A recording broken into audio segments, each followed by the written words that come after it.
Hi guys, welcome back to the channel. तो आज आपकी सिमुलेटेड रैंक लिस्ट आउट हो चुकी है। आपने शाम को चेक कर ली होगी अभी तक अपनी लिस्ट, जो भी रैंक आपकी आई है। जितनी भी रैंक आई है आप कमेंट्स में मेरे को ज़रूर बताना। जिनकी अच्छी रैंक आई है आप सभी को कॉन्ग्रेचुलेशंस, और जिनकी एक्सपेक्टेशंस के अकॉर्डिंग अच्छी रैंक नहीं भी आई है उनको भी टेंशन लेने की ज़रूरत नहीं है। मैं आपको इस वीडियो में एक सोल्यूशन भी बताऊंगा और एक प्रैक्टिकल एग्जांपल से समझाऊंगा कि आपको टेंशन क्यों नहीं लेनी। ये आपकी फाइनल रैंक्स नहीं है। देखो, जो सिमुलेटेड रैंक्स होते हैं इसका मतलब यही है कि इससे आपको सिर्फ एक आइडिया लेना होता है। ये आपकी जो फाइनल रैंक है उससे कंपैरिजन इसको नहीं करनी है। अब मैं आपको एग्जांपल से समझाता हूँ।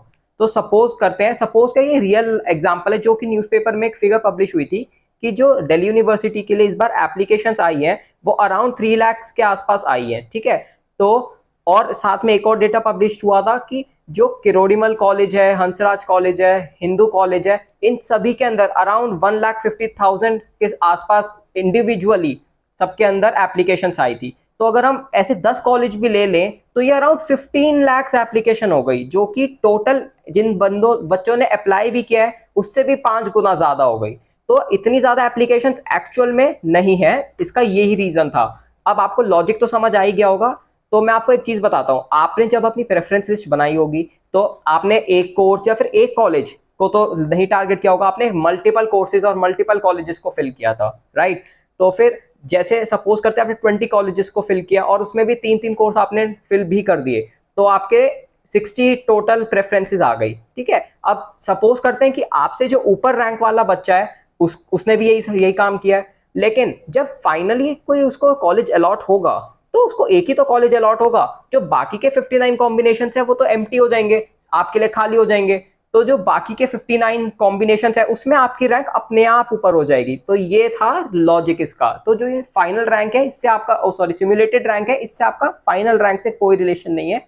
तो आप इसके लिए टेंशन मत लेना जिनकी रैंक कम आई है। ठीक है, तो ये हो गई एक बात। तो अब बात कर लेते हैं कि जिन बच्चों की रैंक कम भी आई है उनको अपनी प्रेफरेंस लिस्ट में क्या चेंजेस करने चाहिए, वो क्या स्ट्रैटेजी होगी कि आपके अच्छे कॉलेज में एडमिशन होने के चांसेस इंक्रीज हो जाए। तो अब इस बारे में बात कर लेते हैं। तो देखो, आपकी जो रैंक लिस्ट आई है उसमें अलग अलग कोर्स के हिसाब से आपकी रैंक दी हुई है। सपोज बीकॉम ऑनर्स की रैंक 200 है, बीएमएस की 500 है, इको ऑनर्स की 700 है। तो इस तरह से आपको कोर्स वाइज रैंक मिली है, राइट। तो अब आपको करना क्या है, दिल्ली यूनिवर्सिटी की वेबसाइट पे जाना है, सीसास पोर्टल पे ही जाना है, जो आपका सीयूईटी वाला पोर्टल है। उस पे जाके एक जो इन्फॉर्मेशन बुलेटिन के नाम से है उसको डाउनलोड करना है, उसकी पीडीएफ। और उसके बाद आपको एक एक कॉलेज की लिस्ट देखनी है कि उसमें कितनी सीट्स ऑफर करी गई हैं, जो उसको सीट मैट्रिक्स के नाम से बोला जाता है कि कितनी रिजर्व के लिए, अनरिजर्व के लिए सीट्स हैं, रिजर्व के लिए कितनी सीट्स हैं। तो ये सारी चीजें आपको चेक करनी है और काउंट करना है कि कितनी सीट्स हैं हमारे लिए अवेलेबल हैं।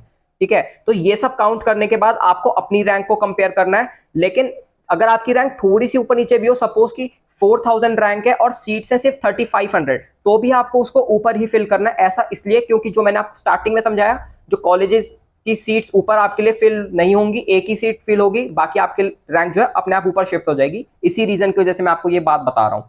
ठीक है, तो आपको ये चीज फॉलो करनी है। और एक चीज और, अगर आपकी रैंक किसी कोर्स में अच्छी भी आई है, सपोज कि बीकॉम ऑनर्स में तो आपकी रैंक 5000 6000 ऐसे कुछ आ गई, लेकिन कोई कॉम्बिनेशन है, कोई इकोनॉमिक्स ऑनर्स का या फिर किसी भी कोर्स का कॉम्बिनेशन है, उसमें आपकी रैंक अंडर 500 या कितनी भी आई हो इस रेंज में, तो आप उसको ऊपर फिल कर सकते हो। लेकिन उसकी एक कंडीशन है कि जो वो कोर्स है उसमें आपका थोड़ा सा भी इंटरेस्ट होना चाहिए, क्योंकि अगर आपका उसमें इंटरेस्ट ही नहीं होगा तो फिर उसको ऊपर फिल करने का बिल्कुल भी फायदा नहीं होगा। अगर आपका उसमें इंटरेस्ट नहीं है तो उसको छोड़ दो, नीचे ही रहने दो, बाकी जो कोर्सेज है उनको ऊपर आप रख सकते हो। तो ये थी हमारी स्ट्रैटेजी आज के लिए। अगर आपको कोई भी डाउट है तो आप कमेंट्स में जरूर लिखना। आप अपनी रैंक्स भी लिख के भेज सकते हो, मैं आपको रिप्लाई करने की पूरी कोशिश करूंगा। तो अगर आपको वीडियो अच्छी लगी हो तो चैनल को सब्सक्राइब करो, वीडियो को भी लाइक करना और अपने सभी दोस्तों के साथ भी इसे शेयर करना। तो आज की इस वीडियो में इतना ही, मिलते हैं नेक्स्ट वीडियो में, तब तक बाय बाय।